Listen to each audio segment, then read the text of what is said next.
we got Rosie O'Donnell just babbling. God, did I actually say a month ago that I kind of like her? Yeah. I guess I'm trying to defend myself, but I like Rosie O'Donnell because she's speaking her mind on TV. You don't really get that in this day and age.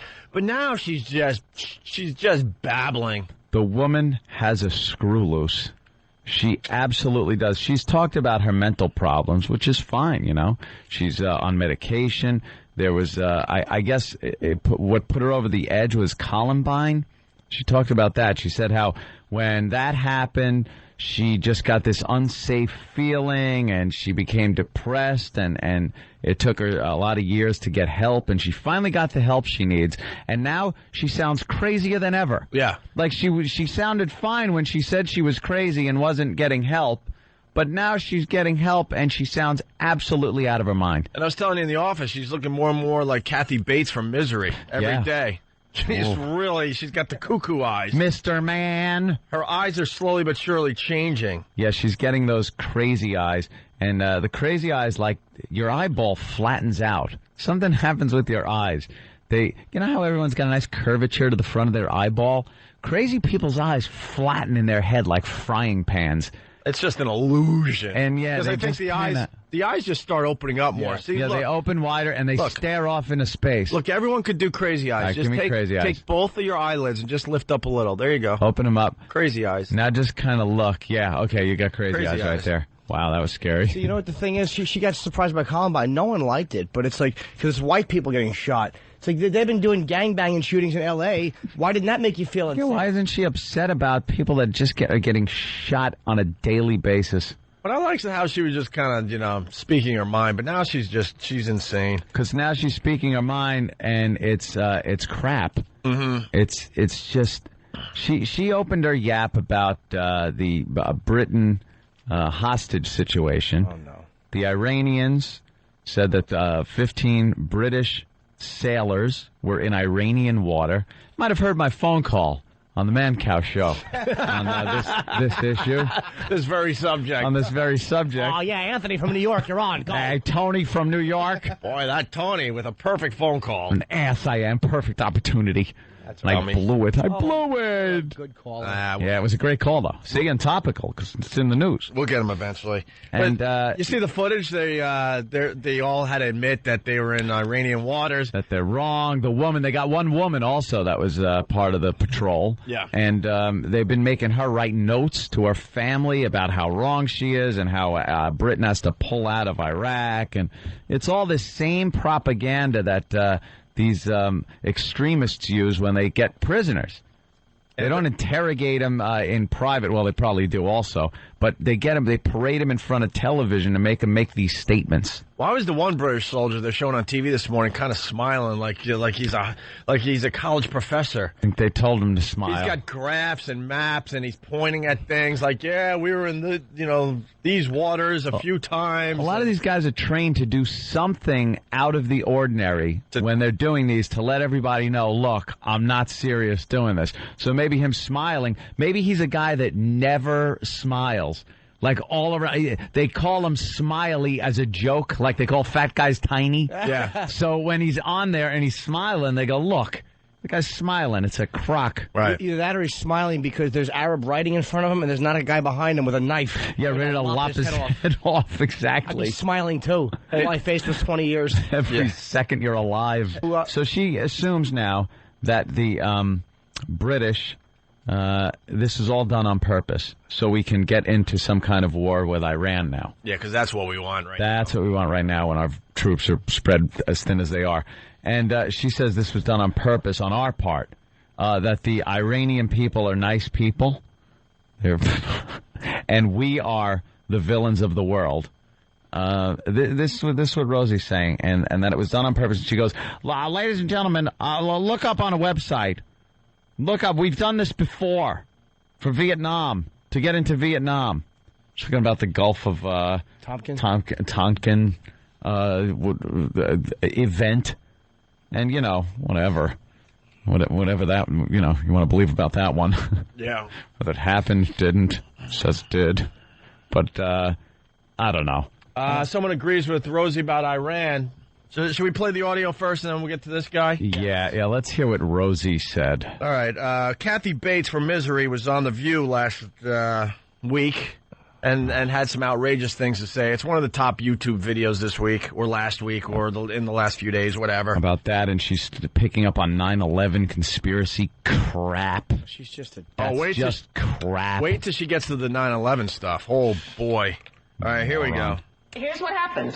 These guys went here, okay? Yeah. Iran said, that's our water. Get out of our water. We're taking you back. Yeah. Britain says, they took our guys. Iran goes, no, you were in our water. Say you're in our water and we'll give you the line. Where's the line? What do you think is the cause behind that? Well, there are many, many ways to think of it, but historically, have governments ever faked incidents or incited incidents in order to get them into wars? Nations. I'm asking you, has that happened historically? I'm sure it has. Yeah, I don't think that...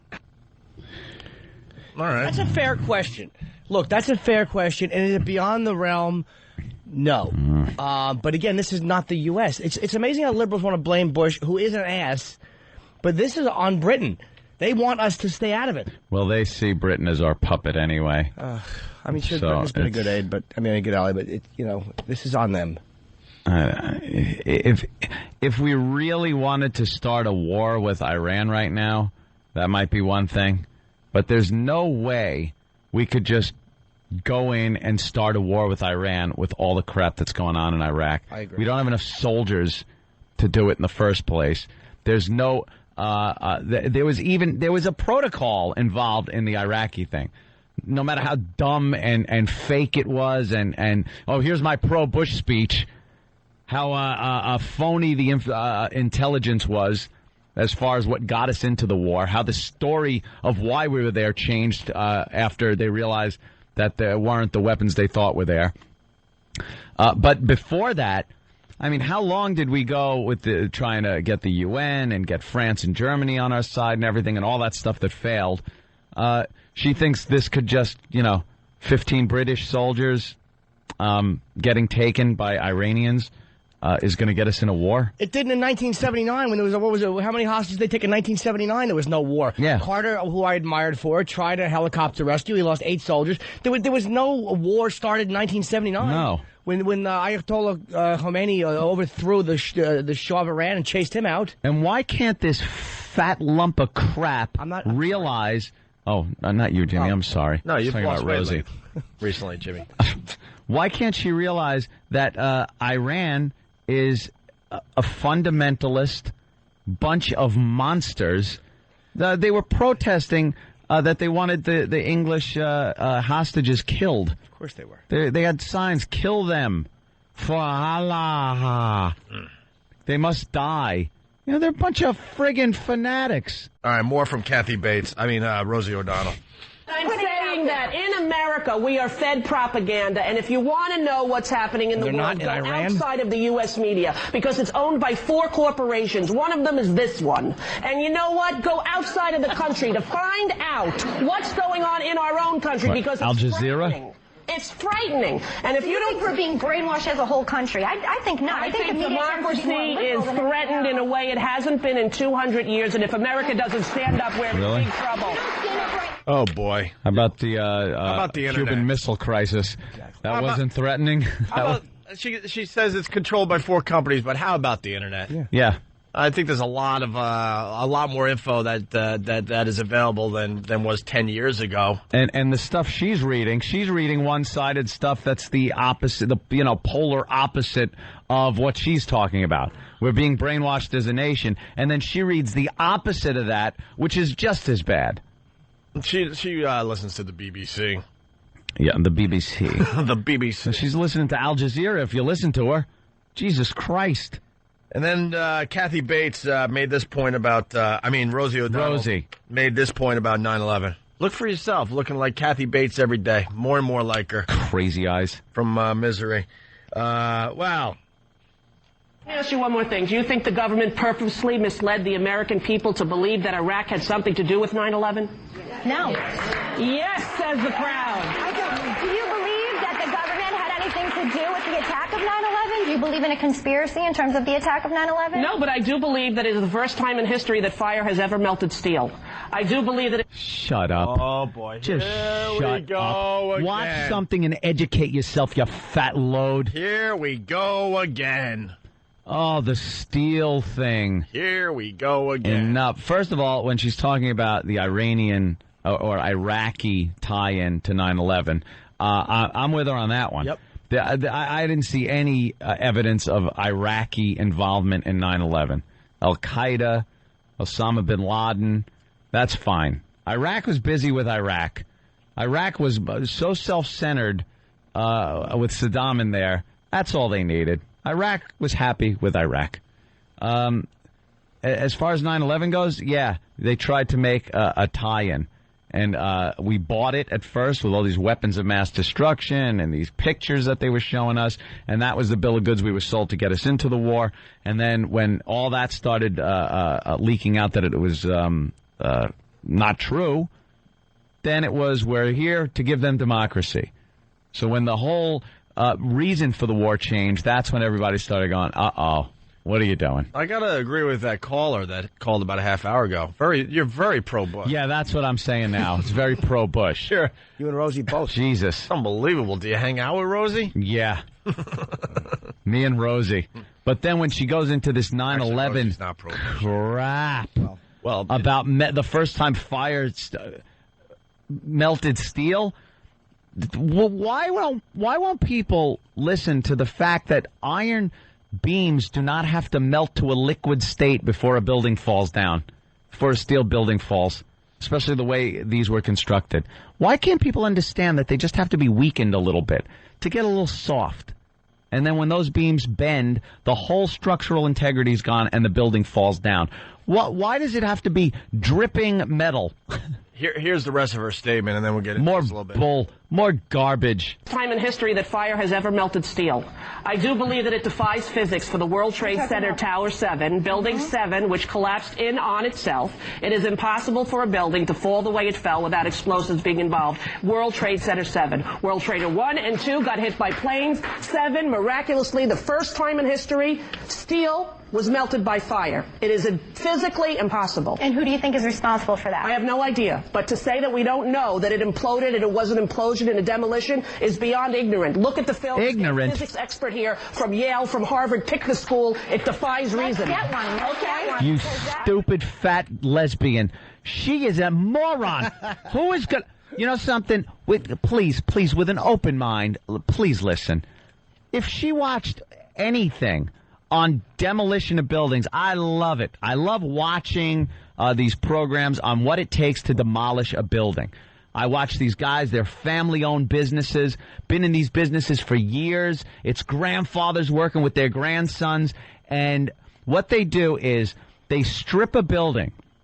Then on the support structures inside, they drill a crap load of holes, which are then loaded with explosives.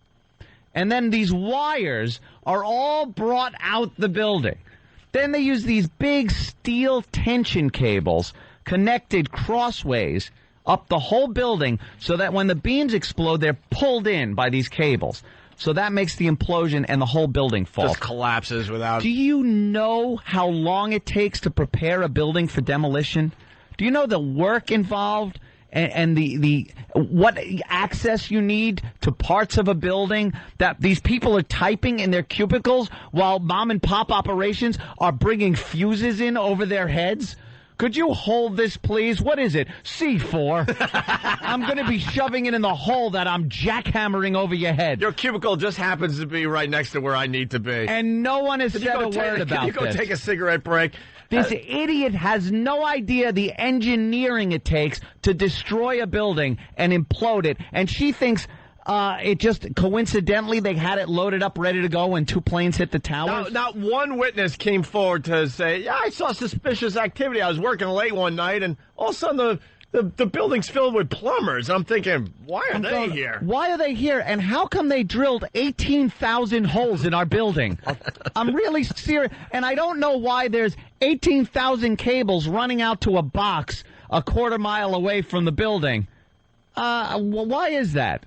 No one noticed it. You know what you guys are missing? I do have actually an explanation. Oh, yes, Jimmy. There were people working who saw this, and they said, "What are you doing?" And the construction workers actually said to them, "Nothing, but just keep this under your hat." Under your hat, they used. They said, "Keep it under your hat." Mum's the word.